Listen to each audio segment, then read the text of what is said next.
Hello and welcome back to Bookish. Today I'm here to do a tag. I was tagged by Jen over at Ifer's Inklings to do this tag. It's the Nosey Librarian Tag.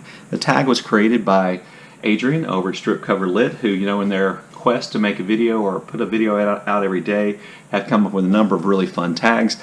And I was really happy that Jen tagged me to do this. If you've never been to Jen's page, check it out. I'll leave a link down below. She has a really good page. I think she is one of those booktubers I follow who, I'm not sure we read the same books or have the same literary taste, but I really enjoy her videos and I enjoy her content a lot. So here we go with the Nosey Librarian Tag questions. Question number 1.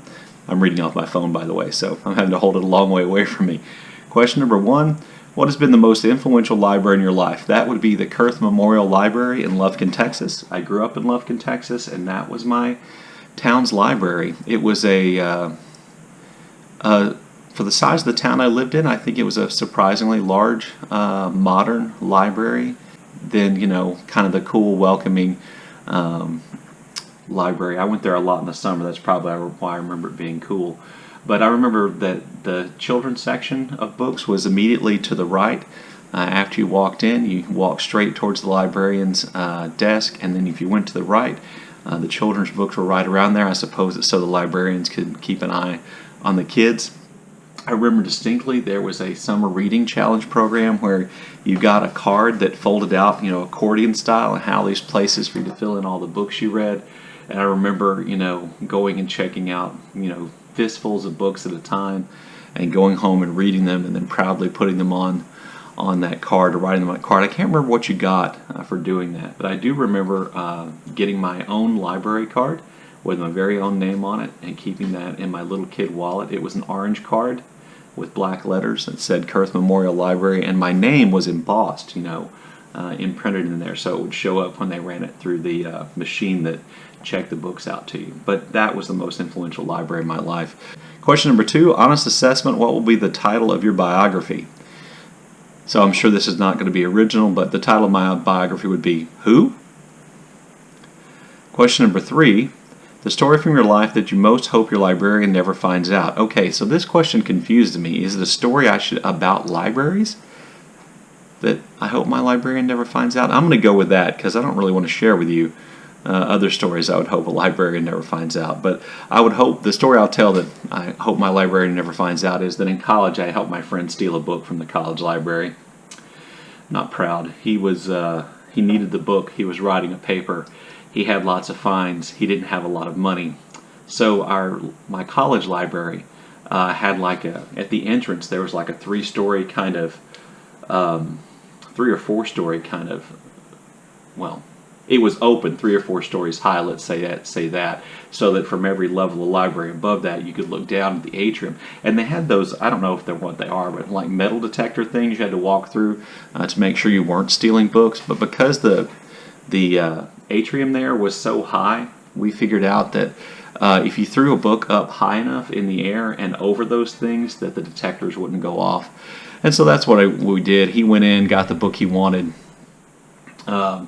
came towards those things, and he just threw it up really high in the air so that it arced over the detector things, and I caught it, and then we left. I hope he returned it. I still feel kind of bad about that. Let's see, question number 4. What is your favorite word? Well, probably bastard. It's kind of a tradition in my family that certain members of my family have favorite curse words that they say all the time. And I think I probably say bastard in the course of a day as much as any other, non-standard word. But I also would say I like the word meh, M-E-H. And as a matter of fact, I oftentimes claim to have invented the word meh. I've looked it up and there's no real origin for the word, so I'm just going to say I invented the word meh, as in, how was your day today? Meh. Anyway, so keep in mind, I invented the word meh. Question number 5, 3 weird things which you're afraid of and 1 way which you prefer not to die. So 3 weird things I'm afraid of. 1, lizards. 2, the next two are related. 2, roller coasters, and 3, motion sickness. I get terrible motion sickness, and so for that reason I think I'm afraid of roller coasters. When we went to is it Universal Studios or MGM Studios? It's in Orlando. We went there so my daughter could go to Harry Potter World, and I was convinced, I was going to go and I was going to ride the roller coasters. And there was a little, well, actually kind of like a kid roller coaster. It wasn't very long, called Flight of the Gryffindor, which is right across from the Potter World experience.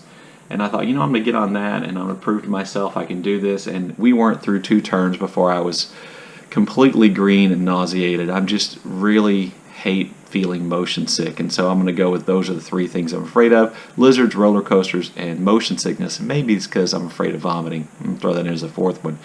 The way I would choose not to die is through my own stupidity. My fear is that I will do something stupid and that will result in my death. I'll tell you a story. If you don't know, I go fishing quite a lot, and mainly, well, not mainly, I'm a bank fisherman. I just stand on the bank at ponds, and lakes around here, and I just go fishing, and I really enjoy that. But one day I was at a pond fishing near a kind of a concrete area that sloped off into the water, and my lure had gotten caught in a culvert that concrete slope thing covered, and it was just at the edge of the water. So I thought, well, I'll just step down there in the water a step, and I'll get my lure loose. But as soon as I stepped down into the water, the concrete was covered in a layer of slime, and I slid right into the pond. If you'd have asked me how deep the pond was before I slipped in, I would have told you it was about 3 or 4 feet deep. It was about 10 feet deep. I was fully dressed. I had a backpack that I had all my fishing tackle in. I had a fishing rod in one hand. Where I live, there are quite a few water moccasins, and as a matter of fact, I've seen many at the very pond where I was fishing. So I thought to myself, while I was struggling to get out and swim to the bank, I thought, this is exactly how it's going to happen. I'm going to do something stupid like that, and then I'm going to kill myself through stupidity. So I would choose not to die as a result of my own stupidity. Number 6 is your favorite book as a grade schooler. That would be the Encyclopedia Brown mysteries. Encyclopedia Brown, his real name was Leroy Brown, ironically. Encyclopedia Brown was a kid detective, and he solved crimes, kind of minor crimes, by just being more observant than anybody else. I really liked those books when I was a kid. Question 7, what have your interactions with the police been like? So I'm just going to go say that generally speaking, my interactions with the police have been positive. But to add more nuance to that, I would say that the times when I've been doing something that would have gotten me in trouble with the police, I've had no interactions with the police. The times when I was basically doing nothing wrong, I've had the most negative interactions with the police. So 2 stories. One, I was driving home from college one night. I was driving home to college one night from home, and I passed a highway patrolman who had a car pulled over on the side of the road. And one of the patrolmen was standing, behind the car, and I noticed as I got close that he shined the flashlight in the windshield of my car, and it really blinded me, which kind of made me angry. But I didn't think he was trying to wave me over. I don't know why I didn't think that, so I just continued down the road. And about a half a mile later, I noticed there was a car tailgating me so incredibly close. It was kind of scaring me. So my solution was to being college student, to speed up, because I had a Camaro at the time and I thought I could outrun him. And I sped up, and just as I pulled away enough to see, it was the highway patrolman, and I hadn't been able to see his lights on because they were on the bumper of his car, and that's how close he was to me. So he pulled me over and did the whole, on the speaker thing, get out of your car, put your hands on your head, walk backwards, and I had to sit in the back of the patrol car. They didn't cuff me, but essentially, I guess they thought I was, trying to escape justice, or I was a fugitive of some kind, because I didn't stop. And at one point, I was actually kind of frustrated, because he asked me if I didn't know what he was trying to do with the flashlight, and I think in some frustration I said all I knew was that you were blinding me, and I was afraid I was going to get in an accident. Anyway, eventually they let me go. Because I hadn't done anything wrong. And then another time, this is a far more embarrassing story, some friends of mine and I were on our way back from a baseball game. in Dallas. We were going back to college. Our college was 2.5 hours away from Dallas, from the Dallas area.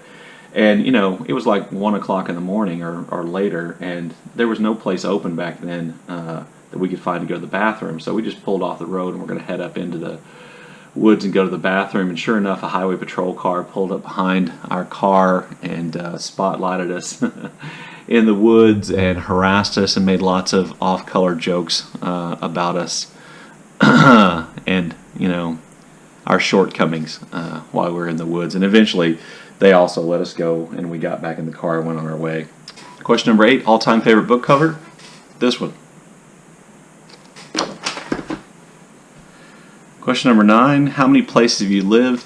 I've only ever lived in Texas, but I've lived in, I think I counted, a total of 8 different towns in Texas, mostly in East Texas and then in the Houston area. But I've never lived outside of Texas, and for some reason, I'm kind of wearing a Texas t-shirt today too, I just noticed.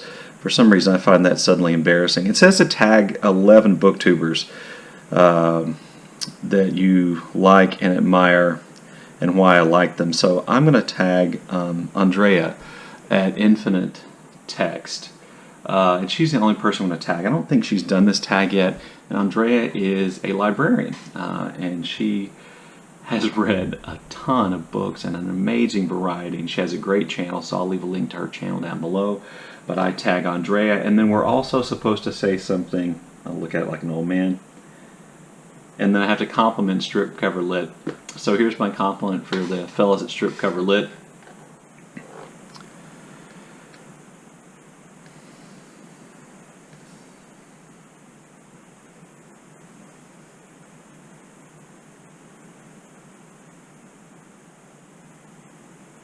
I'll get back to you. Just kidding, they're awesome. Love their channel. Great stuff, great content. Really enjoyed the road discussion they had. And I like the fact that they do those read-alongs and they actually discuss things. And I like Adrian's discussion of poetry. I mean, it's just the whole thing. I just enjoy their channel a lot. So there you go. That's my version of the Nosey Librarian Tag. And thanks again to Jen for from Ifer's Inklings for tagging me.